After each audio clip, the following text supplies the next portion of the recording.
कि मैं नहीं जानता कल क्या होता है, लेकिन अब मैं जो आपसे कहने जा रहा हूं कल ऐसा ही होगा।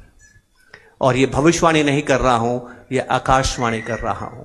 आप जानते हैं आकाशवाणी और भविष्यवाणी में फर्क क्या होता है। भविष्यवाणी गलत हो सकती है, आकाशवाणी गलत नहीं होगी, ऐसा ही होगा। तो ध्यान से सुनिएगा क्या होने वाला है, आपके और मेरे जीवन में क्या होने वाला है। When my great grandfather died, मेरे परदादाजी का देहांत जब हुआ ना, तो मेरे दादाजी उनके साथ थे।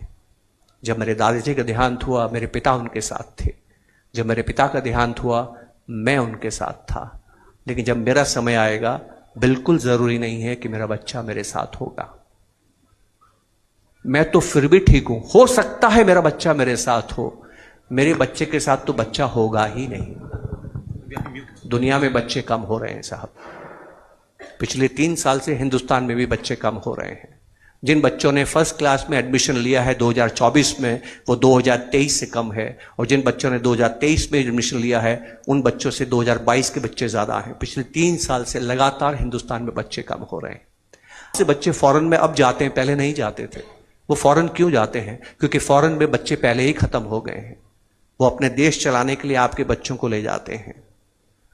तीसरी चीज ध्यान से सुनिएगा, यहां जितने भी बच्चे बैठे हैं, जितने भी लोग बैठे हैं जिनकी उम्र 40 साल से कम है, अगर आप 25 साल और 40 साल के बीच के लोग हैं, आप हिंदुस्तान की पहली पीढ़ी हैं जो बुढ़ापे में अकेली रहेगी। आपके पास कोई नहीं होगा। जी हां, कोई नहीं होगा। आप हिंदुस्तान की पहली पीढ़ी हैं जो 100 साल की अवस्था को प्राप्त करेंगी। और आप हिंदुस्तान की पहली पीढ़ी हैं जो 50 साल ज्यादा काम नहीं कर पाएंगी। आपका रिटायरमेंट 50 साल का होगा।